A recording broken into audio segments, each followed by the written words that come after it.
चलिए स्टूडेंट्स, हम लोग प्रश्नावली 4.2 को सॉल्व करने वाले हैं। देखिए हमारा क्वेश्चन नंबर 1 क्या कह रहा है। क्वेश्चन नंबर 1 को आप लोग देखिए, गुणनखंड विधि से द्विघात समीकरणों के मूल ज्ञात कीजिए। स्टूडेंट्स, इसकी अगर आप लोग कॉन्सेप्ट क्लास चाहते हो तो यहाँ पर वीडियो के डिस्क्रिप्शन बॉक्स में या फिर आपको लोगों को आई कार्ड पर यहाँ पे आई कार्ड में आपको लिंक मिल जाएगा, आप लोग वहाँ से देख लेना।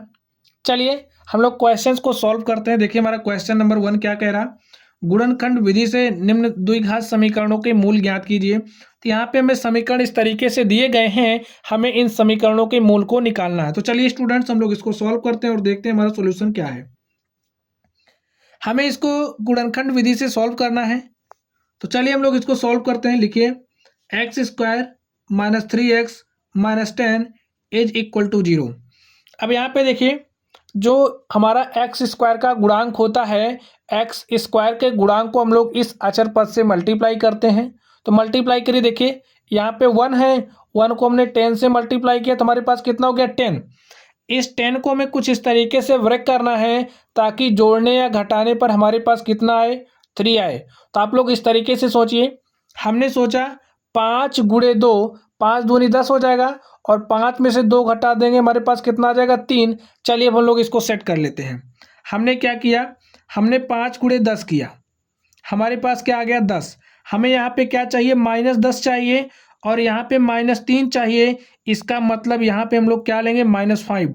-5 को 2 से मल्टीप्लाई करेंगे, -10 हो जाएगा। देखिए -5x करेंगे प्लस 2x, हमारे पास क्या आ जाएगा -3x। तो यहाँ पे ये जो -3x है, इस -3x को हम लोग इस तरीके से लिख देंगे। तो लिख दीजिए x² - 5x plus 2x - 10 is equal to 0। देखिए हमने इसको ब्रेक कर दिया, कुछ इस तरीके से लिख दिया। अब इसमें देखिए हमारा कॉमन क्या है, यहाँ से देखिए x हमारा कॉमन है, x हमने कॉमन किया तो x बचा, यहाँ से x हमारा निकल गया तो यहाँ पे क्या बचा 5 बचा। यहाँ पे देखिए +2 कॉमन करिए, 2 कॉमन किया तो यहाँ पे x बचा, यहाँ पे क्या बचा -5 इज इक्वल टू 0। इस तरीके से हमारा हो गया। देखिए यहाँ पर भी x - 5 है, यहाँ पर भी x - 5 है, तो हम लोग x - 5 को कॉमन कर लेंगे और यहाँ पे देखिए हमारे पास बचा क्या है x + 2, यहाँ पे x + 2 लिख देंगे और इज इक्वल टू 0 हो गया। इफ अगर हमारा x - 5 इज इक्वल टू 0 है तो x बराबर हमारा क्या हो जाएगा 5, और अगर हमारा x + 2 इज इक्वल टू 0 है तो हमारा x इज इक्वल टू क्या हो जाएगा -2। और यहाँ से देखिए हमने x की वैल्यूज निकाल ली, तो यही x is equal to 5, x is equal to -2 क्या है, यहाँ पे हमें जो द्विघात समीकरण दिया गया है, इस द्विघात समीकरण के मूल है। लिखिए अतः दिए गए समीकरण के मूल, दिए गए समीकरण के मूल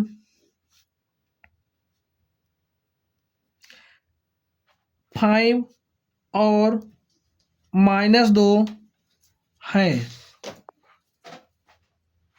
क्या है, 5 और -2 हैं। यही हमारा क्या हो गया, सॉल्यूशन हो गया।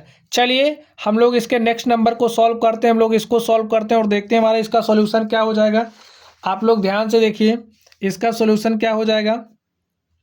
तो चलिए हम लोग इसको सॉल्व कर लेते हैं। हमने क्या कहा था, हमने कहा कि जो हमारा x² का गुणांक होता है, x² के गुणांक को हम लोग इससे मल्टीप्लाई करते हैं। तो मल्टीप्लाई कर दीजिए, देखिए 2 को हमने मल्टीप्लाई किया 6 से, तो हमारे पास कितना आ गया 12। इस 12 को हम लोग कुछ इस तरीके से ब्रेक करेंगे, जोड़ने या घटाने पर हमारे पास क्या आना चाहिए, हमारे पास 6 आना चाहिए। तो इसको हम लोग किस तरीके से ब्रेक करें, आप लोग सोचिए।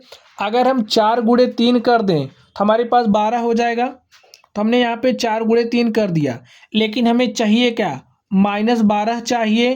तो -12 और हमें प्लस में x चाहिए, यानी कि हमें 3 को क्या करना पड़ेगा माइनस। तो हम लोग कैसे मल्टीप्लाई करेंगे, 4 × में -3, हमारे पास -12 हो जाएगा। अब देखिए यहाँ पे हम लोग क्या ले लेंगे, 4x - 3x, और 4x में से 3x घटा देंगे, हमारे पास कितना आ जाएगा x। अब आप लोग ध्यान से देखिए, यहाँ पर जो हमारा x है, इस x के स्थान पे हम लोग क्या लिख देंगे, इसको लिख देंगे। आप लोग समझ गए कैसे में ब्रेक करना है। सबसे पहले जो हमारा एक्स स्क्वायर का गुणांक है, एक्स स्क्वायर के गुणांक को इससे मल्टीप्लाई करेंगे तो हमारे पास कितना आ गया -12। हमें -12 चाहिए और ये जो -12 है हमें इसको कुछ इस तरीके से ब्रेक करना है कि हमारे पास क्या आना चाहिए +x। तो इसको हमने 4 गुणे -3 के रूप में ब्रेक किया। इतना स्टूडेंट्स आपको सोचना पड़ेगा। 4 गुणे -3 के रूप में हमने इसको ब्रेक किया तो यहाँ पे -12 इज इक्वल टू 4 गुणे -3 और हम कैसे लिख सकते हैं 4x - 3 x is equal to x। तो x के स्थान पर हम लोग यही रख देंगे। चलिए लिखते हैं, हम लोग सॉल्व करते हैं इसको। 2x² plus x -6 is equal to 0। हल कर लीजिए। 2x², x के स्थान पे क्या रखना 4x - 3x, तो लिखो +4x - 3x -6 is equal to 0। हल कर लीजिए इसको। देखिए यहाँ से हमारा क्या कॉमन है 2x कॉमन है। यहाँ पे देखिए 2x है, यहाँ पे भी 2x है, 2x कॉमन कर लिया तो यहाँ से हमने 2x निकाला तो बच क्या रहा है x बच रहा है तो x यहाँ पे लिख दो प्लस। यहाँ से हमारा 2x निकल गया तो यहाँ पे बचा क्या 2 बचा है। यहाँ पे देखिए क्या है हमारा, यहाँ पे क्या हो जाएगा ये हमारा क्या है 3x है, क्या है 3x। तो यहाँ से देखिए हमने 3 कॉमन किया, देखिए -3 हमने निकाल लिया है तो यहाँ पे x बचा तो माइनस निकल गया तो यहाँ पे क्या बचा है +2 इज इक्वल टू क्या हो जाएगा 0। इसको हम लोग कैसे लिखेंगे, देखिए यहाँ पर भी हमारा x + 2 है, यहाँ पे भी x + 2 है तो हमने x + 2 को कॉमन कर लिया और यहाँ पे क्या बचा 2x - 3 इज इक्वल टू 0। इतना हमारा हो गया। अब अगर हमारा देखिए x + 2 बराबर हमारा 0 के है तो क्या हो जाएगा x बराबर -2 के हो जाएगा। 2 को उधर भेजेंगे तो -2 हो जाएगा। चलिए फिर अगर हमारा 2x - 3 इज इक्वल टू 0 है तो देखिए 2x इज इक्वल टू क्या हो जाएगा -3 को इस तरफ भेजिए +3 हो जाएगा। x इज इक्वल टू क्या हो जाएगा 2 इधर गुणे के साथ इधर आएगा भाग के साथ हो जाएगा 3/2। x बराबर क्या हो जाएगा 3/2। तो यहाँ पे ये जो समीकरण हमें दिया गया है इस समीकरण के मूल हमें क्या क्या मिल चुके हैं देखिए x इज इक्वल टू -2 और 3/2 लिख दीजिए। अतः दिए गए समीकरण के मूल, दिए गए समीकरण के मूल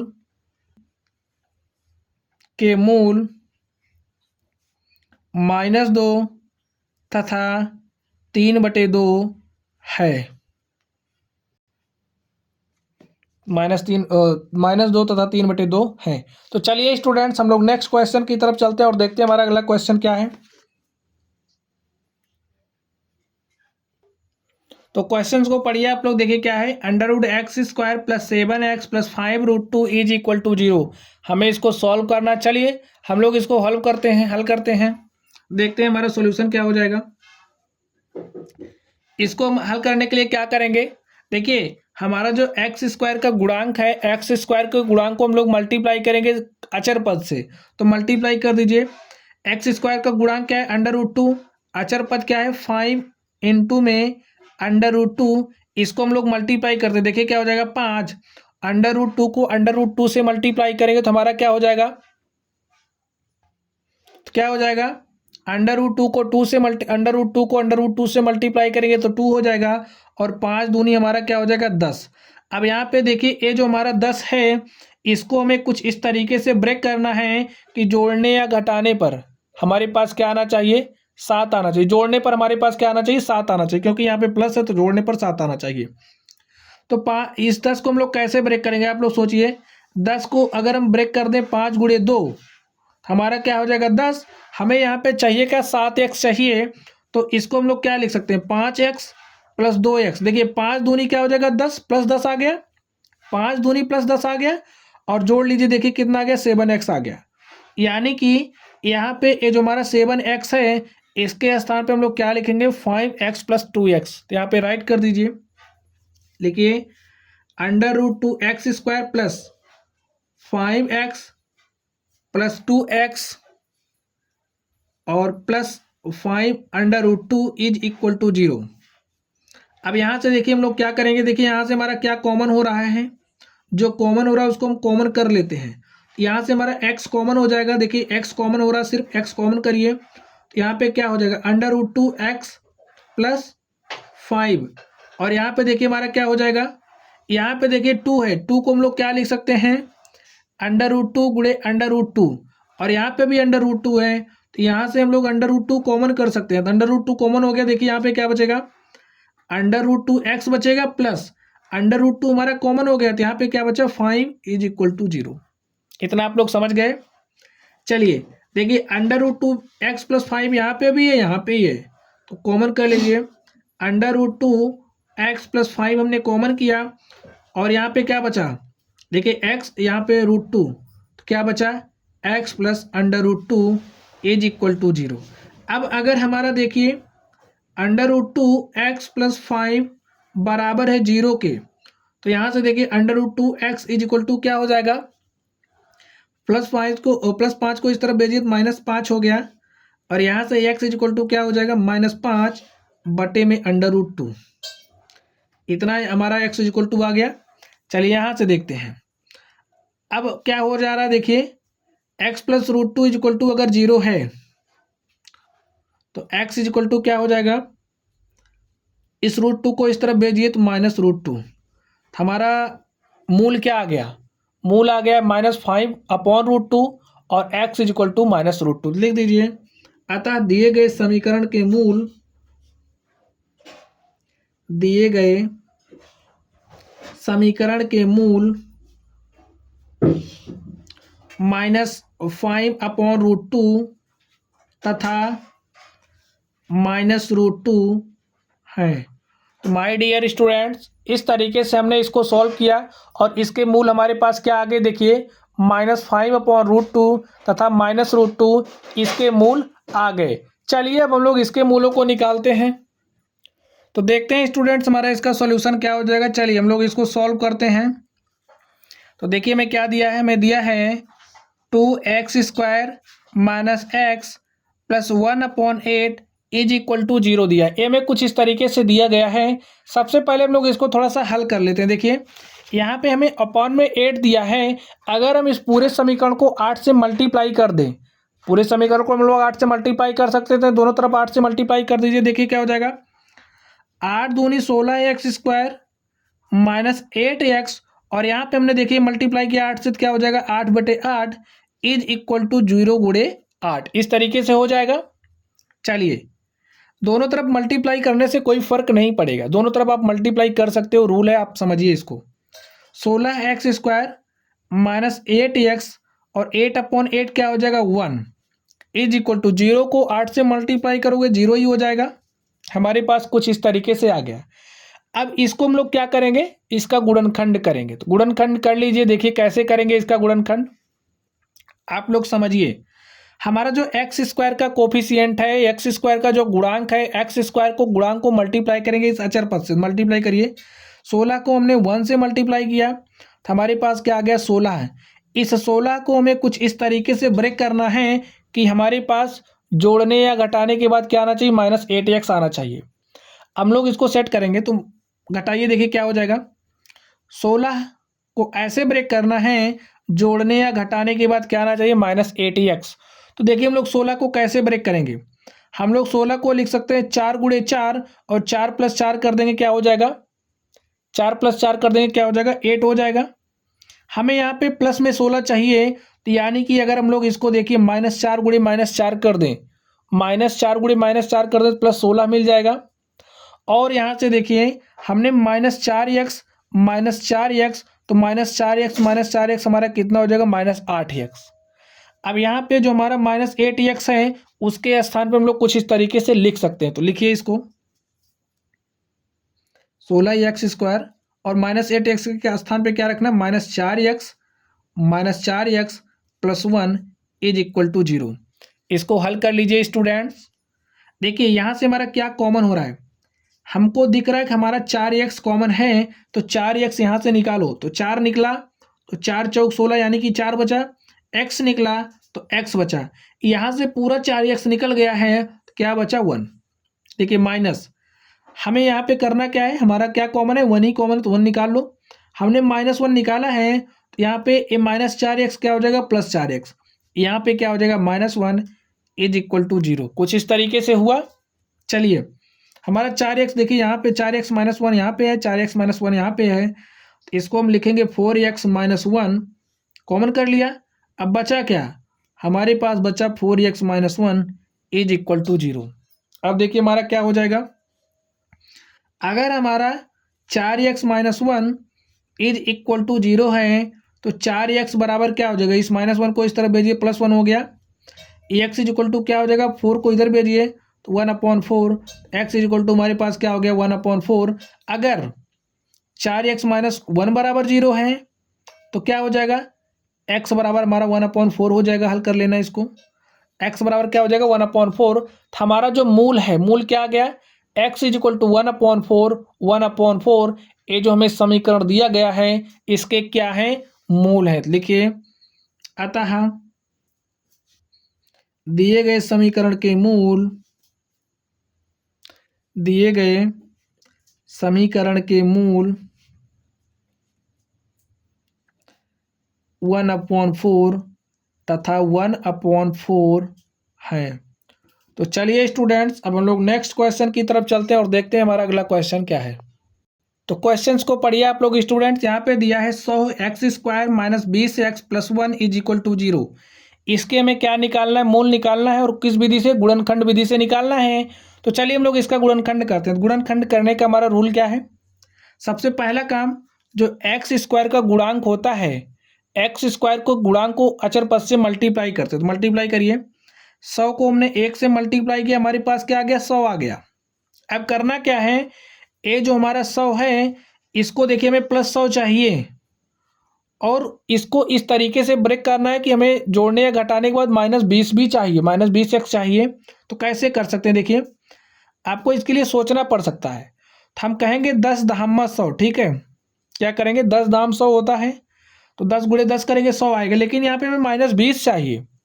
तो -20 कैसे आएगा, आप लोग सोचिए। देखिए अगर हम लोग -10 गुणे -10 करें तब भी तो हमारे पास प्लस का 100 मिल जा रहा है, तो प्लस का 100 हमारा मिल जा रहा है।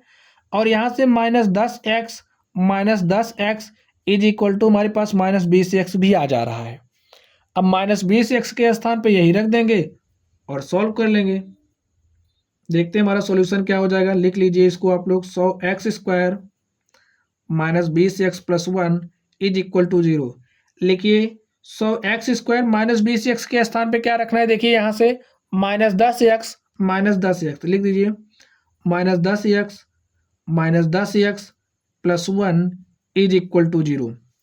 देखिए हमारा कॉमन क्या है, यहाँ से देखिए, यहाँ से 10x कॉमन निकल सकता है, तो 10x हमने कॉमन निकाला, 10x कॉमन निकालिए। यहाँ पे क्या बचा, 10 धाम 100 यानी कि 10 बचा और x निकल गया, यहाँ पे x बचा। यहाँ से 10x पूरा निकल गया तो यहाँ पे -1 बचेगा। यहाँ पे देखिए माइनस लिखिए, हमारा क्या कॉमन है दोनों में, 1 ही कॉमन है तो 1 निकाल लेते हैं। क्या बचेगा, 10x, माइनस वाला प्लस हो जाएगा और माइनस अंदर जाएगा तो क्या हो जाएगा -1 इज इक्वल टू 0। अब आप लोग यहाँ पे देखिए 10x माइनस 1 यहाँ पे भी है, यहाँ पे भी है, तो 10x माइनस 1 हमने कॉमन लिया और यहाँ पे हमारा क्या बचेगा, 10x minus 1 is equal to 0। अगर हमारा 10x माइनस 1 बराबर 0 है तो देखिए 10x बराबर क्या हो जाएगा 1, -1 को इधर भेजेंगे +1 हो जाएगा और x इज इक्वल टू क्या हो जाएगा 1/10। चलिए इस तरफ देखिए, अगर हमारा 10x माइनस 1 बराबर 0 के हैं तो 10x बराबर क्या हो जाएगा 1 और x बराबर क्या हो जाएगा 1/10। इस तरीके से देखिए यहाँ पे जो हमें समीकरण दिया गया था, इस समीकरण का मूल हमने निकाल लिया। लिखिए, अतः दिए गए समीकरण के मूल, दिए गए समीकरण के मूल 1/10 हैं। तो माय डियर स्टूडेंट्स, इस तरीके से हमने इस क्वेश्चन को सॉल्व किया। चलिए अब हम लोग नेक्स्ट क्वेश्चन की तरफ चलते हैं। तो क्वेश्चंस को पढ़िए स्टूडेंट, दिया है उदाहरण 1 में दी गई समस्याओं को हल कीजिए। आप लोग बुक खोलेंगे तो एक्सरसाइज 4.1 यानी कि जो हमारा 4.1 है, इसमें उदाहरण में दी गई समस्याओं को हमें हल करना है। तो उदाहरण 1 में हमें क्या कौन सी समस्या दी गई, आप लोग देखिए। उदाहरण 1 की पहली समस्या है, जॉन और जीवंती दोनों के पास कुल मिलाकर 45 कंचे हैं। आप लोग समझिए, इस तरीके से जॉन है और जीवंती है, जॉन और जीवंती के पास कुल कितने कंचे हैं? 45 कंचे हैं। देखिए 45 कंचे हैं, ठीक है। नेक्स्ट क्या करा, दोनों 5-5 कंचे खो देते हैं और अब उनके पास कंचों की संख्या का गुणनफल 124 है। हम जानना चाहेंगे कि आरंभ में उनके पास कितने कितने कंचे थे। तो इनके पास और इनके पास, दोनों के पास मिलाकर के 45 कंचे थे, हमने इसमें दिया है हमको। अब अगर हम मान लें कि ये जो हमारा जॉन है, स्टार्टिंग में जॉन के पास अगर एक्स कंचे थे, भाई स्टार्टिंग में ये जो जॉन है इसके पास एक्स कंचे थे, तो जीवंती के पास कितने कंचे हो जाएंगे आप लोग बताइए? पूरा 45 है। देखिए जॉन का कंचा प्लस जीवंती के कंचों का जो योग है वो कितना है? 45 है। हमें जॉन के कंचों की संख्या पता चल गई, इसको हमने मान लिया है। तो जीवंती का कंचों की संख्या क्या हो जाएगी? देखिए एक्स को इधर लाएंगे तो 45 माइनस एक्स हो जाएगा ना। तो इसको लिख लीजिए, यहाँ पे लिखिए सॉल्यूशन। माना जॉन के पास कंचों की संख्या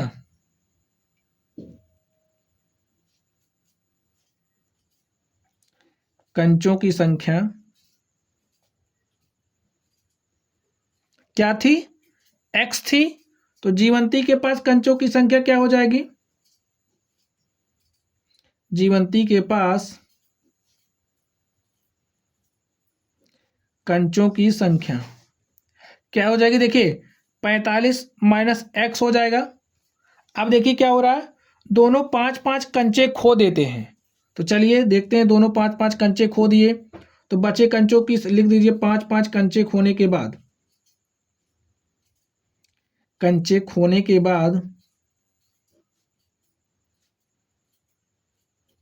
कंचों की संख्या खोने के बाद उनके पास बचे हुए कंचों की संख्या। अब देखिए जॉन के पास कितने कंचे बचे? जॉन के पास बचे कंचे कितना हो जाएगा? देखिए एक्स में से उसने 5 खो दिए तो एक्स माइनस 5 बचा। और ये जो जीवंती है, जीवंती ने भी क्या किया? जीवंती के पास कितना? 45 माइनस एक्स था और इसने भी 5 कंचा खो दिया। इसके पास देखिए कितना बचा? 45 में से 5 घटाइए 40 माइनस एक्स। तो जीवंती के पास इतने कंचे बचे। अब देखिए क्या कहा जा रहा है, और अब उनके पास कंचों की संख्या का गुणनफल 124 है। यानी कि इनके पास ये जो कंचों की संख्या बची है इनका गुणनफल कितना है? 124 है। तो लिखिए प्रश्नानुसार क्या हो जाएगा?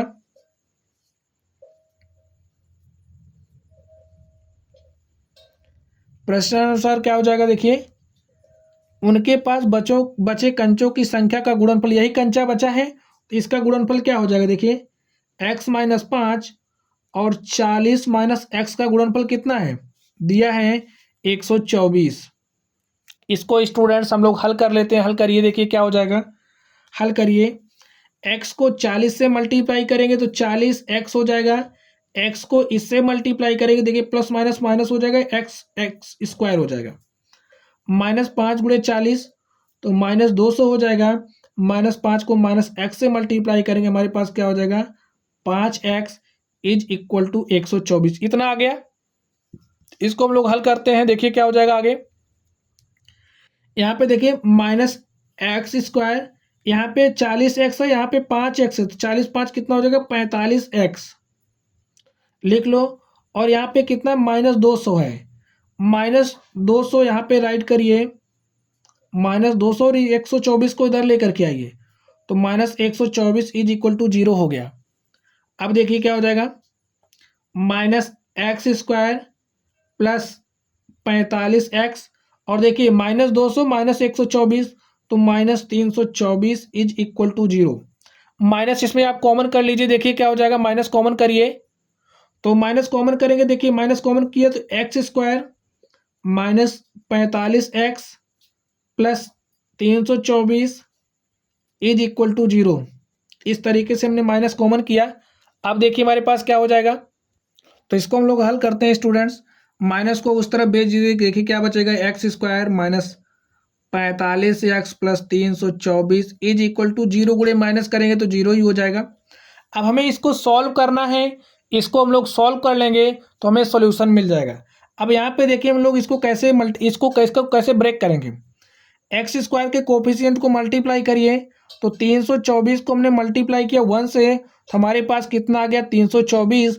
इस 324 को मैं कुछ इस तरीके से ब्रेक करना है कि हमारे पास कितना आना चाहिए, -45। तो चलिए सबसे पहले हम लोग इसको ब्रेक करते हैं और देखते हैं क्या हो जाएगा। तो देखिए इसको हम लोग कैसे ब्रेक करेंगे। ब्रेक करने के लिए आप लोग कुछ इस तरीके से इसको देखिए कैसे में ब्रेक करना। 324 है, मान लीजिए आपकी समझ में कुछ नहीं आ रहा, तो 324 को पहले ऐसे काटिए, देखिए क्या हो जाएगा, 2 1 के 2, 1 3 हो गया, 2 छंग 12, 2 दूनी 4, फिर 2 से काटिए, देखिए क्या हो जाएगा, 2 8 16 और 2 1 के 2। अब देखिए किससे कटेगा, 3 से, 3 से काटेंगे कितना आ जाएगा 27, फिर इसको 3 से काटिए, यहाँ पे 9 आ गया, फिर इसको 3 से काटेंगे तो क्या हो जाएगा, 3 त्रिका 9, फिर 3 से काटेंगे तो क्या हो जाएगा 3 1 के 3। अब इसको पेयर में बनाइए, देखिए 2 दूनी 4, तिहाई 12, तिहाई 36 आ गया और 3 त्रिका 9। अगर हम लोग 36 गुणे 9 कर दें हमारे पास 324 हो जाएगा, और यहाँ पे देखिए 36 और प्लस 9 कर देंगे कितना हो जाएगा, 45 हो जाएगा। यानी कि 324 का हमारा गुणनखंड क्या हो जाएगा, 36 गुणे 9। हमें प्लस 324 चाहिए, यहाँ पे -45x चाहिए। यानी कि इसको हम लोग किस तरीके से ब्रेक करेंगे, -36 और इनटू में -9। अब देखिए -36x कर देंगे, -9x कर देंगे, तो माइनस माइनस का गुणा कर देंगे प्लस हो जाएगा, और -36x -9x हमारे पास क्या हो जाएगा, -45x हो जाएगा। तो चलिए हम लोग इसी तरीके से लिख देते हैं, -45x के स्थान पे लिखेंगे -36x -9x। तो लिखिए x square -36x -9x plus 324 is equal to 0, इतना हो गया। चलिए कॉमन जो है कॉमन कर लीजिए, यहाँ से हमारा x निकला, x निकालो, क्या बचेगा, देखिए x निकाला तो x बचा, x -36। यहाँ पे देखिए हमारा 9 कॉमन हो जाएगा, 9 कॉमन किया x, अब माइनस के साथ कॉमन किया तो यहाँ माइनस कॉमन हो जाएगा, देखिए -9 कॉमन किए तो अंदर वाला क्या हो जाएगा माइनस। तो देखिए क्या बचेगा, 9 से काटिए, 9 त्रिक 27, 5 32, 9 छक 54 इज इक्वल टू 0। x -36 यहाँ पे भी है, कॉमन कर लीजिए, x -36 हमने कॉमन किया, x -9 इज इक्वल टू 0। अगर हमारा देखिए x -36 बराबर 0 है तो x बराबर क्या हो जाएगा 36। फिर देखिए अगर हमारा x -9 इज इक्वल टू 0 है तो x बराबर क्या हो गया हमारे पास 9। यानी कि देखिए हमारे पास वैल्यूज क्या आ गई हैं, यहाँ पर आप लोग ध्यान से देखिए, हमारे पास x का वैल्यू क्या आया है, x का वैल्यू हमारे पास 9 आया है और 36 आया है। अब यहाँ पे आप लोग देखिए, हम जानना चाहेंगे कि आरंभ में उनके पास कितने कंचे थे। अब अगर इसके पास 9 रहा होगा तो इनके पास 36 रहा, ठीक है।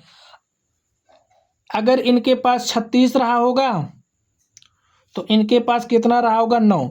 एक कन्फर्म नहीं है किसके पास कितना था, एक के पास 36 कंचे रहे होंगे, दूसरे के पास 9, दूसरे के पास 9 रहा होगा तो एक के पास 36, यानी कि उनके पास जो आरंभ में कंचे थे 36 और 9 थे, ठीक है। तो लिख दीजिए, लिखिए, अतः उनके पास आरंभ में कंचों की संख्या 36 और 9 थी। किसके पास कितनी थी, देखिए 36 जॉन के पास भी हो सकता है, अगर जॉन के पास 36 रहा होगा, जीवंती के पास 9, जीवंती के पास अगर 36 रहा होगा, जॉन के पास 9। आप लोग वैल्यूज रख के चेक कर सकते हो। चलिए अब हम लोग नेक्स्ट क्वेश्चन की तरफ चलते हैं और देखते हैं हमारा अगला क्वेश्चन क्या है। तो इसका देखिए हमारे पास फर्स्ट नंबर हो गया। सेकंड नंबर को हम लोग सॉल्व करते हैं। देखिए सेकंड नंबर इसका क्या है, इसका सेकंड नंबर देखिए, एक कुटीर उद्योग एक दिन में कुछ खिलौने निर्मित करता है। कोई कुटीर उद्योग है और एक दिन में कितने खिलौने निर्मित करता है, कुछ खिलौने निर्मित करता है। प्रत्येक खिलौने का मूल्य ₹55 में से एक दिन में निर्माण किए गए खिलौनों की संख्या को घटाने से प्राप्त संख्या के बराबर है। किसी एक दिन कुल निर्माण लागत 750 थी। हम उस दिन निर्माण किए गए खिलौनों की संख्या ज्ञात करना चाहेंगे। तो चलिए स्टूडेंट्स हम लोग इसको सॉल्व करते हैं और देखते हैं हमारा सॉल्यूशन क्या हो जाएगा। कुटीर उद्योग एक दिन में कुछ खिलौने निर्मित करता है। समझिए हमारा कोई कुटीर उद्योग है, कोई बिजनेस है, कोई कुटीर उद्योग है, उसमें एक दिन में कुछ खिलौने निर्मित करता है। ठीक है, तो हम मान ले रहे हैं कितने खिलौने निर्मित कर रहा है, एक्स खिलौने निर्मित कर रहा है। देखिए एक दिन में कितने खिलौने निर्मित कर रहा है, एक्स खिलौने जो कुटीर उद्योग है वो निर्मित कर रहा है। एक्स खिलौने निर्मित किया और इसकी प्राइस क्या हो जाएगी, एक खिलौने की प्राइस क्या है,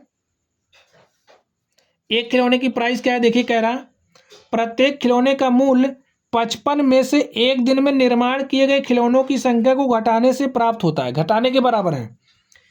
यानी कि 55 में से एक दिन में जितना खिलौना निर्माण हो रहा है उसको घटा दो। तो एक्स निर्माण हो रहा है तो एक्स हमने घटा दिया। ये जो हमारा 55 माइनस एक्स है ये प्रत्येक खिलौने का मूल्य है।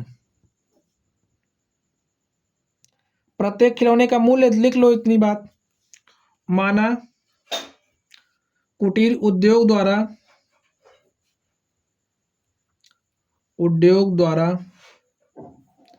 एक दिन में निर्माण किए गए खिलौने की संख्या या निर्मित किए गए खिलौने की संख्या, निर्मित किए गए खिलौने की संख्या, खिलौनों की संख्या क्या है, एक्स है, इसको हमने मान लिया। अब प्रत्येक खिलौने का जो निर्माण लागत है, प्रत्येक खिलौने का जो मूल्य है, लिखिए प्रत्येक खिलौने का मूल्य क्या हो जाएगा,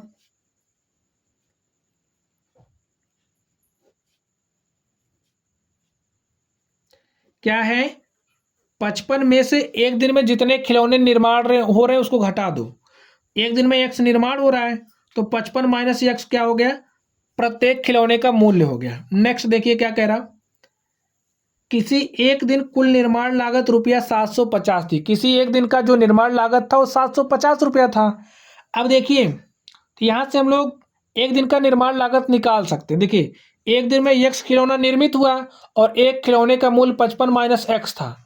एक्स को 55 माइनस एक्स से निर्मित मल्टीप्लाई कर देंगे तो हमें एक दिन में जितने भी खिलौने निर्माण किए गए उनका मूल्य मिल जाएगा और उनका मूल्य हमें यहाँ पर दिया भी गया है। तो यहाँ से लिखिए प्रश्नानुसार हमारा क्या हो जाएगा,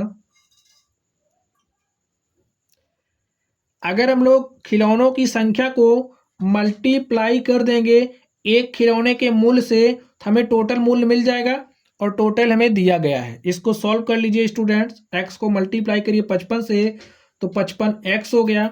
इस x को हमने माइनस एक्स से मल्टीप्लाई किया तो माइनस एक्स स्क्वायर हो गया और यहाँ से हमारे पास क्या आ गया 750। इसको हल कर लीजिए। देखिए minus x square plus 55x, इस 750 को इधर लेकर के आइए तो माइनस 750 हो गया is equal to 0। Minus common कर लीजिए, एक्स स्क्वायर माइनस 55x और यहाँ पे क्या हो जाएगा, माइनस कॉमन किए प्लस 750 और इज इक्वल टू 0। माइनस को उस तरफ भेजिए क्या बचा, x square minus 55x plus 750 is equal to 0। My dear students इसको हम लोग सॉल्व करेंगे और यहाँ से हम लोग जो निकालना है निकाल लेंगे। हम उस दिन निर्माण किए गए खिलौनों की संख्या को निकालना है, हम उसको निकाल लेंगे। तो चलिए सॉल्व करते हैं। देखिए एक्स स्क्वायर के कोफिशिएंट को इससे मल्टीप्लाई करना, मल्टीप्लाई कर लीजिए। 750 को हमने 1 से मल्टीप्लाई किया, हमारे पास क्या आ गया 750। अब 750 को कुछ इस तरीके से ब्रेक करना है कि हमारे पास 55 आना चाहिए। हमारे सोच से क्या हो जाएगा आप लोग सोचिए, अगर हम लोग 25 को 30 से मल्टीप्लाई करें 25 या 75 यानी कि 750 हो जाएगा। यहाँ पे -55, यहाँ पे प्लस चाहिए, यानी कि हमारा ये भी माइनस होगा, ये भी माइनस होगा। -30 इंटू में -25 करेंगे तो +750 आ जाएगा। और इसको हम लोग कैसे लिखेंगे, -30x -25x is equal to हमारा क्या हो जाएगा, -55x। यहाँ पे जो -55x है उसके स्थान पे यही हम लोग रख देंगे, तो रख दीजिए x² -30x -25x plus 750 is equal to 0। अब जो भी कॉमन है आप लोग कॉमन करिए। यहाँ से देखिए x हमने कॉमन किया, x -30 हो गया, और यहाँ से देखिए हमने 25 कॉमन किया, -25 कॉमन किया, तो यहाँ पे x और यहाँ पे -25 दिया 75 इज इक्वल टू 0।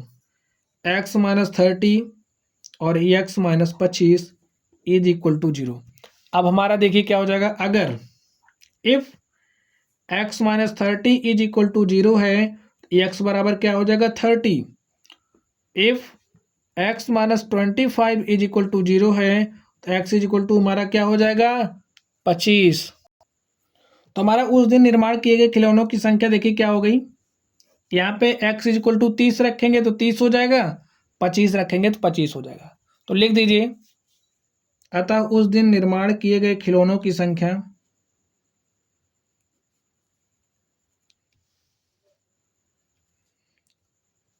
उस दिन निर्माण किए गए खिलौनों की संख्या बतानी है। अतः उस दिन निर्माण किए गए खिलौनों की संख्या 25 या 30 थी। कितनी थी, 25 या 30 थी। तो चलिए स्टूडेंट्स, अब हम लोग नेक्स्ट क्वेश्चन की तरफ चलते हैं और देखते हैं हमारा अगला क्वेश्चन क्या है। तो क्वेश्चंस को पढ़िए आप लोग स्टूडेंट। देखिए क्वेश्चन क्या कह रहा है, ऐसी दो संख्याएं ज्ञात कीजिए जिनका योग 27 हो और गुणनफल कितना हो, गुणनफल 182 हो। तो चलिए स्टूडेंट्स हम लोग इसको सॉल्व करते हैं। देखिए हमारे पास ऐसी दो संख्याएं हमें ज्ञात करनी है जिनका योग कितना दिया है, 27 दिया है। अगर इसमें से हम लोग पहली संख्या x मान ले, देखिए दोनों का योग कितना है 27 है, तो इसमें से हमने पहली संख्या x मान ली, तो दूसरी संख्या हमारी क्या हो जाएगी, देखिए x है और हमारी पहली संख्या x हो गई, और ये जो दूसरी संख्या है पहली और दूसरी का योग कितना दिया है 27 दिया है। तो ये जो हमारी दूसरी संख्या, देखिए दूसरी संख्या हमारी क्या हो जाएगी 27 माइनस x हो जाएगी ना। तो लिख लीजिए, माना पहली संख्या, सॉल्यूशन हमारा क्या हो जाएगा, माना पहली संख्या क्या है x है। अब पहली संख्या x हो जाएगी तो हमारी दूसरी संख्या क्या हो जाएगी, आप लोग बताइए। इसको उस तरफ भेजेंगे तो दूसरी संख्या 27 माइनस x हो जाएगी। ध्यान से लिख दीजिए, दूसरी संख्या बराबर क्या हो जाएगी 27 माइनस x, यही हो जाएगा। और हमें देखिए दिया क्या आ रहा है, और गुणनफल 182 है। तो प्रश्नानुसार क्या हो जाएगा, पहली संख्या दूसरी संख्या का जो गुणनफल है वो 182 है, तो पहली संख्या इंटू में दूसरी संख्या का गुणनफल कितना दिया है 182। इसको हल करिए, x को 27 से मल्टीप्लाई किया तो 27x हो गया, इस x को x से मल्टीप्लाई किया तो x² इज इक्वल टू 182। इसको हल कर लीजिए, -x² प्लस 27x, इसको इधर लेकर के आइए तो -182 इज इक्वल टू 0। देखिए माइनस कॉमन कर लीजिए, क्या हो गया x² माइनस 27x, और यहाँ पे क्या हो जाएगा प्लस 182 इज इक्वल टू 0। अब स्टूडेंट्स हम लोग इसको सॉल्व करेंगे और x का मान यहाँ से हम लोग निकाल लेंगे। तो चलिए निकालते हैं, देखते हैं क्या हो जाएगा। तो स्टूडेंट्स इसका गुणनखंड करिए। देखिए इसके कोफिशिएंट इसको मल्टीप्लाई करिए, तो हमने 182 को 1 से मल्टीप्लाई किया, कितना आ गया 182। अब इस 182 को इस तरीके से ब्रेक करना है कि हमारे पास क्या आना चाहिए 27। इसको सोचिए हम लोग क्या कर सकते हैं, अगर आप लोग ना सोच पा रहे हो तो आप लोग इसको इस तरीके से गुणनखंड कर सकते हो। देखिए 182 को इस तरीके से लिखना है और करना क्या है, 2 9 18, 2 1 के 2। अब यहाँ से 2 से नहीं कट रहा, किससे कटेगा हमारा 7 से, तो 7 से काटेंगे क्या हो जाएगा 13, 13 7 91 होता है ना, 13 से काटेंगे 1 आ गया। अब देखिए यहाँ से 214, अगर हम लोग 14 गुणे 13 कर दे, देखिए 14 गुणे 13 करेंगे तो 182 हो जाएगा, और 14 प्लस 13 कितना हो जाएगा 27। लेकिन हमें चाहिए क्या -27, और -27 लेने के लिए यहाँ पे क्या कर देंगे -14 गुणे -13। देखिए -14 गुणे -13 करेंगे हमारे पास प्लस 182 आ जाएगा, और यहाँ से -14x -13x करेंगे तो हमारे पास कितना आ जाएगा -27x। देखिए 13 14 27x हो जाएगा, तो -27x के स्थान पर हम लोग यही रख देंगे, तो रख दीजिए x² -14x -13x plus 182 is equal to 0। इसको स्टूडेंट्स आप लोग हल करिए। x देखिए हमने कॉमन किया, क्या हो जाएगा x -14, और यहाँ से देखिए हमने -13 कॉमन किया, तो यहाँ पे क्या बचेगा x, और 13 से काटिए देखिए क्या हो जाएगा, माइनस कॉमन के तो यहाँ माइनस हो जाएगा, तो 13 के 13, 5 18 52, 13 चौके 52 इज इक्वल टू 0। x -14 यहाँ पे भी यहाँ पे भी है, x -14 हम कॉमन कर लेंगे, तो कॉमन कर लीजिए, तो x -13 इज इक्वल टू 0। अगर हमारा x -14 इज इक्वल टू 0 है तो x बराबर क्या हो जाएगा 14। फिर देखिए अगर हमारा x -13 इज इक्वल टू 0 है तो x बराबर क्या हो जाएगा 13। अब यहाँ पे x इक्वल टू 13 रखेंगे या फिर 14 रखेंगे, तो x इक्वल टू 13 या 14 रखें, यहाँ पे समझिए हमने 13 रखा, तो हमारे पास पहली संख्या क्या आ गई 13, और दूसरी संख्या क्या आ जाएगी 14, और अगर हमने x इक्वल टू रख दिया 14 तो हमारे पास यहाँ वाली संख्या क्या हो जाएगी 13। ठीक है, तो हमारे पास संख्याएं आ गई, कौन पहली है कौन दूसरी हमें नहीं दिया है, तो इसलिए हमारा 13 या 14 हो सकता है। ठीक है, ये पहली संख्या या तो 13 होगी या तो 14 होगी, दूसरी संख्या या तो 14 होगी या तो 13 होगी। तो लिख लीजिए, अतः वह दोनों संख्याएं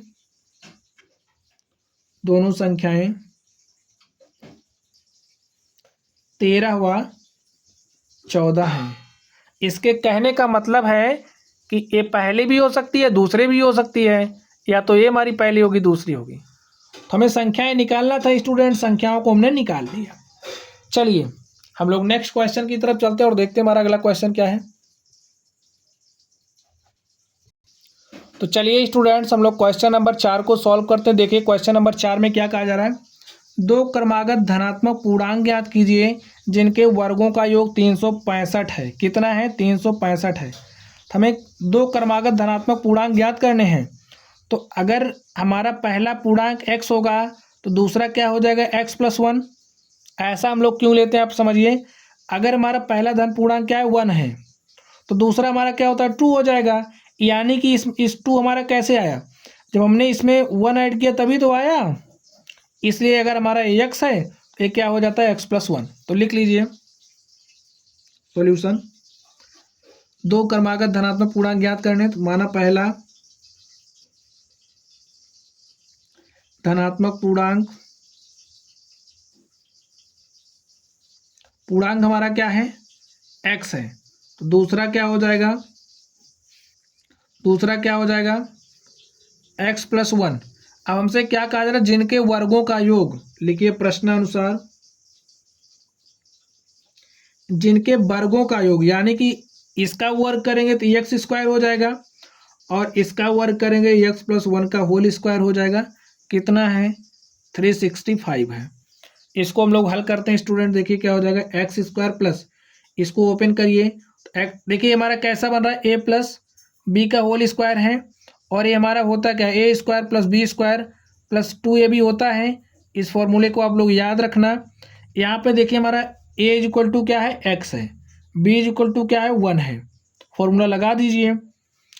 a क्या है x है, तो यहाँ पे x का स्क्वायर, b क्या है 1 है, तो यहाँ पे 1 का स्क्वायर, और देखिए 2 लिखिए, a क्या है x है और b क्या है 1 है, तो हमारे पास क्या आ गया x² + 1 + 2x। ऐसे आप लोग सॉल्व कर सकते हो इस तरीके से। तो यहाँ पे लिख दीजिए x² + 1 + 2x is equal to 365। देखिए x² कितना हो गया 2x²। यहाँ पे देखिए 2x इस 365 को इधर लेकर के आइए, -365 हो जाएगा। और यहाँ पे +1 है तो +1 लिख दो, is equal to 0। 2x² + 2x -365 + 1 तो कितना हो जाएगा, -364 इज इक्वल टू 0। अब आप लोग यहाँ से देखिए हमारा 2 कॉमन हो रहा, 2 कॉमन कर लीजिए। 2 कॉमन किया, x² + x माइनस, देखिए 2 कॉमन किए तो क्या बचेगा, 2 1 के 2 1 3, 2 8 16, 2 दूनी 4 इज इक्वल टू 0। अब देखिए हमारा 2 है वो 0 के इक्वल तो हो नहीं सकता, तो हमारा 0 के इक्वल कौन होगा, x² + x -182 is equal to 0। अब यहाँ पे ये जो हमारा 182 है इसको इस तरीके से ब्रेक करना है कि हमारे पास यहाँ पे +x आ जाए। तो चलिए हम लोग सोचते हैं कैसे ब्रेक होगा। देखिए काट करके चेक करिए, 2 9 18, 2 1 के 2, यहाँ पे 91 है तो किससे कटेगा, 7 से। 7 से काटेंगे 13 आ जाएगा, और 13 से काटेंगे तो 1 आ जाएगा। यानी कि हमें क्या करना पड़ेगा, 7 दूनी 14, 14 गुणे 13 करके चेक कर लो, 13 चौका 52 के 2 हासिल 5, 13 के 13 5 18।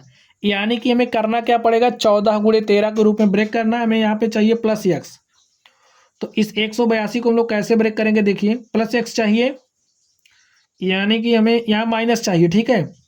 तो +14, यहाँ पे आप लोग ध्यान से देखिए, यहाँ पर देखिए 182 है, हमें -182 चाहिए और प्लस में x चाहिए, तो +14 गुणे कितना करेंगे, -13। अब देखिए प्लस माइनस माइनस हो जाएगा, 14 गुणे 13 करेंगे 182 हो जाएगा। अब यहाँ पे लिखिए 14x -13x is equal to कितना हो जाएगा, 14 में से 13 घटाएंगे x, और x के स्थान पे हमें क्या रखना ही रख दीजिए। तो रखिए x² + 14x -13x -182 is equal to 0। हल करिए, इसको कॉमन कर लीजिए। हमने कॉमन किया तो x + 14 बचेगा, यहाँ से हमने -13 कॉमन किया तो यहाँ पे देखिए क्या बचेगा, माइनस कॉमन किया तो यहाँ पे प्लस हो जाएगा, प्लस लिखिए। 13 कॉमन किया, 13 के 13, 5 18, 13 चौका 52 इज इक्वल टू 0। x + 14 यहाँ पे भी x + 14 हमने कॉमन कर दिया। कॉमन करने के बाद बचा क्या, x - 13 इज इक्वल टू 0। ऐसा हो गया। चलिए अगर हमारा x + 14 इज इक्वल टू 0 है तो x इज इक्वल टू क्या हो जाएगा, -14, और अगर हमारा x - 13 इज इक्वल टू 0 है तो x बराबर हमारा क्या हो जाएगा, 13 हो जाएगा। क्या हो जाएगा, x बराबर 13 हो जाएगा। ये तो हमारा पॉसिबल नहीं है। x इज इक्वल टू 13 रख के हम सॉल्व करेंगे, हमें संख्याएं मिल जाएगी। तो चलिए पहला हमारा धनात्मक पूर्णांक क्या हो जाएगा, यहाँ पे x इज इक्वल टू 13 रख दीजिए। तो x इज इक्वल टू 13 रखा तो हमारा पहला धनात्मक पूर्णांक क्या आ गया, 13। अब दूसरा क्या हो जाएगा, x के स्थान पे 13 रखिए, +1 क्या हो गया, 14। यानी कि जो हमारा पहला धनात्मक पूर्णांक है वो 13 होगा, और जो दूसरा धनात्मक पूर्णांक है वो क्या होगा, 14 होगा। लिखिए, लिख दीजिए, अतः, लिखिए अतः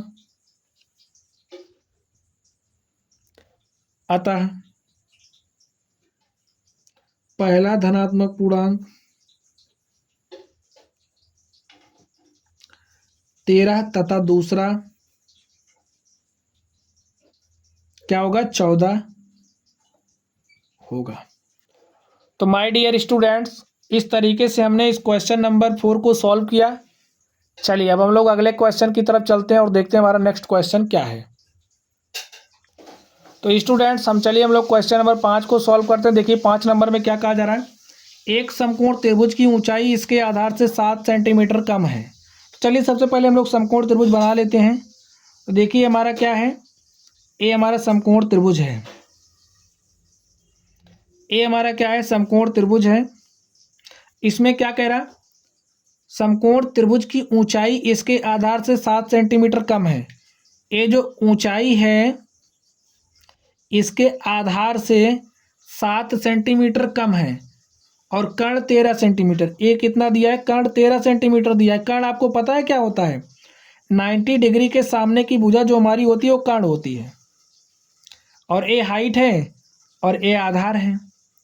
समकोण त्रिभुज की ऊंचाई इसके आधार से 7 सेंटीमीटर कम है। ए आधार हमने एक्स माना, देखिए आधार यही है। अगर ए एक्स है तो एक्स से 7 सेंटीमीटर कम क्या है? ऊंचाई, यही हो जाएगा ऊंचाई। तो लिखिए माना समकोण त्रिभुज का आधार, समकोण त्रिभुज का आधार क्या है? आधार x सेंटीमीटर। ऊंचाई क्या हो जाएगी? इसलिए ऊंचाई क्या हो जाएगी? आधार से 7 सेंटीमीटर कम, देखिए आधार से 7 सेंटीमीटर कम है तो क्या हो जाएगा? x minus 7 centimetre. और हमें क्या दिया है? कर्ण 13 सेंटीमीटर हो। अन्य दो भुजाएं ज्ञात करनी है। तो लिखिए कर्ण क्या दिया है? कर्ण इज इक्वल टू 13 सेंटीमीटर। हम जानते हैं, क्या जानते हैं? पाइथागोरस प्रमेय। तुम्हारा पाइथागोरस प्रमेय से क्या हो जाएगा? पाइथागोरस प्रमेय से हमारा क्या हो जाएगा? पाइथागोरस प्रमेय से हमारा जो कर्ण का स्क्वायर होता है वो बराबर होता है किसके? आधार के स्क्वायर के प्लस ऊंचाई के स्क्वायर के। ठीक है, आधार का स्क्वायर प्लस ऊंचाई का स्क्वायर। कर्ण कितना है? 13 है, हमने 13 का स्क्वायर किया। आधार कितना है? आधार है x, तो हमने x का स्क्वायर किया तो x स्क्वायर हो गया। ऊंचाई कितना है? x माइनस 7, तो हमने x माइनस 7 का स्क्वायर कर दिया। चलिए हम लोग इसको हल करते हैं। 13 का स्क्वायर करेंगे कितना हो जाएगा? 169। और यहाँ से x square plus x minus 7 का होल स्क्वायर करिए, देखिए क्या हो जाएगा? x स्क्वायर यहाँ पे हो जाएगा 7 सत्ता 49 माइनस 2a भी होता है तो 2 से 14 x। चलिए इसको हम लोग सॉल्व कर लेते हैं। यहाँ पे देखिए क्या हो जाएगा? एक्स स्क्वायर कितना हो जाएगा? 2x स्क्वायर, यहाँ पे माइनस 14x प्लस 49, और यहाँ पे हमारा क्या है? 169। इस 169 को इस तरफ लेकर के आइए, देखिए क्या हो जाएगा?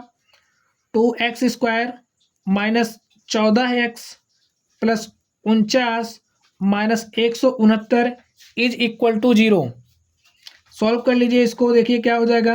2x स्क्वायर माइनस 14x, इसमें से इसको घटाइए, देखिए क्या हो जाएगा? ए बड़ा है ए छोटा, यानी कि माइनस चिन्ह आएगा। 9 में से 9 घटाएंगे 0, 6 में से 4 घटाएंगे 2, और यहाँ पे क्या हो जाएगा? 1 इज इक्वल टू 0। 2 कॉमन कर लीजिए, कॉमन करिए 2, देखिए क्या हो जाएगा? X square minus 7x minus 2 common किया तो 60 इज इक्वल टू 0। कुछ इस तरीके से हुआ। अब यहाँ पे 2 हमारा 0 के इक्वल हो ही नहीं सकता, तो हमारा 0 के इक्वल कौन होगा? यही होगा। तो लिखिए x square minus 7x minus 60 is equal to 0। इसको हम लोग स्टूडेंट्स हल कर लेते हैं, देखते हैं क्या हो जाएगा। यहाँ पे हमारा 60 है, इसको मैं इसका गुणनखंड करना कर दीजिए। हमें लाना क्या है? माइनस 60, और यहाँ पे क्या लाना? Minus 7x। तो कैसे ब्रेक करेंगे आप लोग सोच करके बताइए। 12 गुणे 5 कर दें, माइनस 12 गुणे 5 करेंगे तो माइनस 60 हो जाएगा। माइनस 12 गुणे 5 करेंगे तो माइनस 60 हो जाएगा। हमें माइनस 7x चाहिए, तो यहाँ पे क्या लिखेंगे? Minus 12x plus 5x is equal to कितना हो जाएगा? Minus 7x। 12 में से 5 घटाएंगे 7, माइनस चिन्ह आ जाएगा। तो माइनस 7x के स्थान पे आप यही रख दीजिए, रखिए x square minus 12x plus 5x minus 60 is equal to 0। इसको रख दीजिए, सॉल्व करिए। x कॉमन हो गया, x माइनस 12, यहाँ से हमने 5 कॉमन किया, यहाँ पे हो जाएगा x minus 12 is equal to 0। अब देखिए x माइनस 12 यहाँ पे भी है, तो x माइनस 12 को हम कॉमन कर लेंगे। कॉमन किया तो बचा क्या है? x plus 5। x प्लस 5 यहाँ पे रख दीजिए, हो जाएगा 0 इक्वल के। अब देखिए अगर हमारा x minus 12 is equal to 0 है, x बराबर क्या हो जाएगा? 12। और अगर हमारा x प्लस 5, देखिए x प्लस 5 इक्वल टू 0 के हो जाएगा, तो x is equal to minus 5 हो जाएगा। ये हमारा इम्पॉसिबल है, असंभव है। असंभव क्यों है? आप लोग देखिए, ये जो दूरी है वो ऋणात्मक नहीं हो सकती, तो हम यही वैल्यू लेंगे। तो हमारा x इज इक्वल टू क्या हो जाएगा? 12। यानी कि जो हमारा आधार है, आधार क्या हो जाएगा 12। अब आधार 12 है तो ऊंचाई क्या हो जाएगी, देखिए यहाँ पे रख दीजिए x equal to 12, x equal to 12 minus 7, तो यहाँ पे हमारे पास क्या आ गया 5। हमारे पास ऊंचाई कितनी आ गई 5 सेंटीमीटर और आधार क्या आ गया 12 सेंटीमीटर। लिखिए अतः, लिख दीजिए, चलिए यहाँ पे हम लिख देते हैं, चलिए यहाँ पे लिख देते हैं अतः आधार बराबर 5 सेंटीमीटर तथा ऊंचाई, ऊंचाई क्या हो जाएगी, आधार देखिए हमारा क्या है 12 है, यहाँ पे आधार कितना है 12 है, आधार लिख लो 12 सेंटीमीटर, ऊंचाई हमारी क्या है 5 सेंटीमीटर। यही हमारा क्या हो गया स्टूडेंट्स, इसका सॉल्यूशन हो गया। यहाँ से देख लीजिए आधार कितना है 12 है, ऊंचाई कितना है 5, कारण हमें 13 दिया गया था। तो चलिए स्टूडेंट्स हम लोग इसके नेक्स्ट क्वेश्चन पे चलते हैं और देखते हैं हमारा अगला क्वेश्चन क्या है। स्टूडेंट्स आप लोग क्वेश्चन नंबर 6 को पढ़िए। देखिए क्वेश्चन नंबर 6 में क्या कह रहा है, एक कुटीर उद्योग एक दिन में कुछ बर्तनों का निर्माण करता है। आप लोग समझिए यहाँ हमारा कोई कुटीर उद्योग है और ये जो कुटीर उद्योग है क्या काम कर रहा है, एक दिन में कुछ बर्तनों का निर्माण कर रहा है। हमने मान लिया एक दिन में इसने कितने बर्तन बनाए, x बर्तन एक दिन में इसने बनाया, इसने एक दिन में x बर्तन बनाया, ठीक है। नेक्स्ट देखिए क्या कह रहा है, एक विशेष दिन यह देखा गया कि प्रत्येक नग की जो निर्माण लागत है, प्रत्येक नग की निर्माण लागत क्या है, लिख लो, प्रत्येक नग की निर्माण लागत, निर्माण लागत क्या है, देखिए उस दिन के निर्माण किए गए बर्तनों की संख्या, यानी कि यहाँ इस दिन जो बर्तनों की निर्माण की गई थी, बर्तनों की जो निर्माण किए गए बर्तनों की संख्या, संख्या यही है, निर्माण किए गए बर्तनों की संख्या के दुगने, तो बर्तनों की संख्या का दुगना क्या हो गया 2x, और इससे कितना अधिक है 3 अधिक थी, यानी कि प्रत्येक नग की निर्माण लागत क्या हो गई 2x + 3। अब नेक्स्ट देखिए क्या कह रहा है, यदि उस दिन की कुल निर्माण लागत ₹90 थी तो निर्मित बर्तनों की संख्या और प्रत्येक नग की लागत ज्ञात कीजिए। तो चलिए स्टूडेंट्स हम लोग इसको सॉल्व कर लेते हैं। क्वेश्चन आपकी समझ में आ गया होगा। हमने माना कि जो कुटीर उद्योग है वो एक दिन में x बर्तनों का निर्माण करता है। लिखिए माना कुटीर उद्योग द्वारा एक दिन में निर्माण किए गए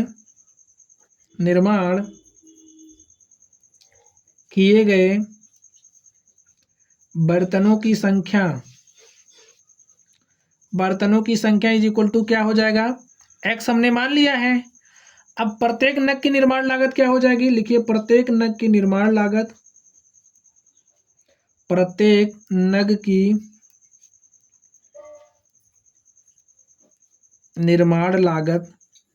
इज इक्वल टू, देखिए क्या दिया, आप लोग क्वेश्चन फिर से पढ़ लीजिए, उस दिन के निर्माण किए गए बर्तनों की संख्या, उस दिन x बर्तन निर्माण किए गए तो बर्तनों की संख्या का दुगना 2x हो गया और 2x से 3 अधिक थी, तो यानी कि हमारा क्या हो जाएगा 2x + 3। यदि उस दिन की कुल निर्माण लागत ₹90 थी। अब कुल निर्माण लागत देखिए क्या हो जाएगी, कुल निर्माण लागत हमारी क्या हो जाएगी, आप लोग सोच करके बताइए। अगर हम लोग कुल निर्माण लागत निकालना चाहते हैं तो बर्तनों की संख्या को हम लोग मल्टीप्लाई कर देंगे प्रत्येक नग की निर्माण लागत।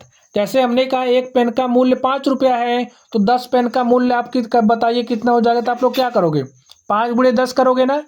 इसी तरीके से ये समझिए हमारा क्या है, बर्तनों की संख्या है, एक बर्तन की संख्या, बर्तनों की संख्या x है और एक बर्तन का मूल्य 2x + 3 है, तो टोटल कितना हो जाएगा x × 2x + 3 ना। तो यही यहाँ पे करने जा रहे हैं 2x + 3। अब कुल निर्माण लागत देखिए हमें दिया है कितना 90, यहाँ पे लिख दो 90, हल कर लो, x को 2x से मल्टीप्लाई करिए क्या हो जाएगा 2x² प्लस x को हमने 3 से मल्टीप्लाई किया 3x हो गया। इसको स्टूडेंट्स हम लोग हल कर लेते हैं, देखिए क्या हो जाएगा 2x² + 3x, इस 90 को इस तरफ लाइए, चलिए यहाँ पे हम कर देते हैं 2x² + 3x, 90 को इस तरफ भेजा तो -90 इज इक्वल टू 0 हो गया। चलिए हम लोग इसको सॉल्व कर लेते हैं। सॉल्व करिए इसको। देखिए 90 को 2 से मल्टीप्लाई करिए, एक्स स्क्वायर के कोफिशिएंट से मल्टीप्लाई करिए, कितना हो गया 180। यहाँ पे हमारा -180 है, हमें -180 को ब्रेक करना है और इस तरीके से ब्रेक करना है कि हमारे पास क्या आना चाहिए 3x। तो चलिए हम लोग सोचते हैं इसको कैसे ब्रेक करना है।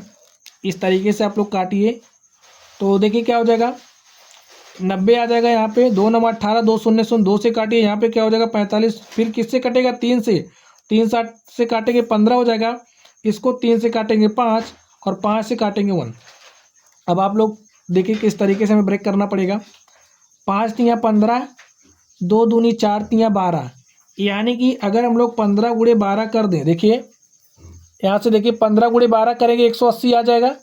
और यहाँ से अगर हम लोग, हमें +3x चाहिए, +3x और -180 चाहिए, ठीक है, +3x हमें चाहिए और गुणा करने पर -180, यानी कि अगर हम लोग 15x गुणे -12x कर, देखिए 15 को मल्टीप्लाई करेंगे 12 से, इसको इस तरीके से ब्रेक करेंगे। देखिए 15 गुणे -12 तो -180 हो गया, और 15x -12x करेंगे तो हमारे पास 3x, यानी कि 3x के स्थान पर हम लोग यही लिख देंगे। तो लिख दीजिए 2x square plus 15x minus 12x minus 90 is equal to 0।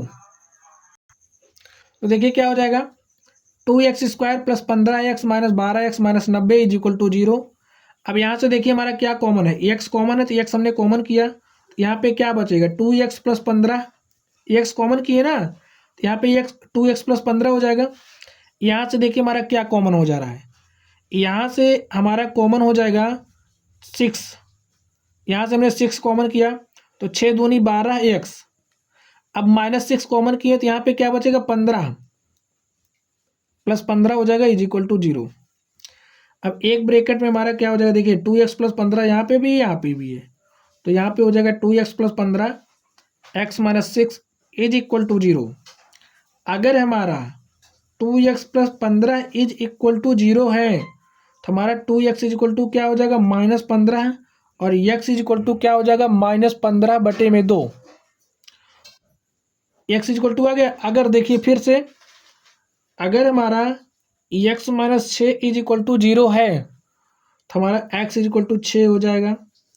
ए हमारा क्या है, इम्पॉसिबल है, क्योंकि जो निर्माण है बर्तनों की संख्या वो -15 थोड़ी हो सकती, 15/2 थोड़ी हो सकती है, तो यानी कि इसी वैल्यू को लेकर के हम निकाल लेंगे। तो देखिए हमारी बर्तनों की संख्या क्या हो जाएगी, x के स्थान पे 6 रख दीजिए, x का वैल्यू, तो बर्तनों की संख्या कितनी हो गई 6। अगर हम लोग प्रत्येक नग के निर्माण लागत की बात की, निर्माण लागत कितना 2x प्लस 3 है, तो यहाँ पे x का मान रख दीजिए, देखिए क्या हो जाएगा 2 गुणे 6 प्लस 3, 2 छंग 12 प्लस 3 बराबर क्या हो गया 15, यानी कि बर्तनों की संख्या हमारी 6 है और प्रत्येक नग की जो निर्माण लागत है कितना है 15 है। तो लिखिए अतः, लिखिए अतः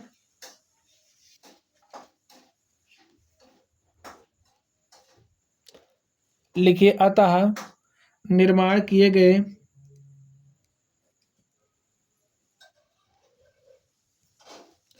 बर्तनों की संख्या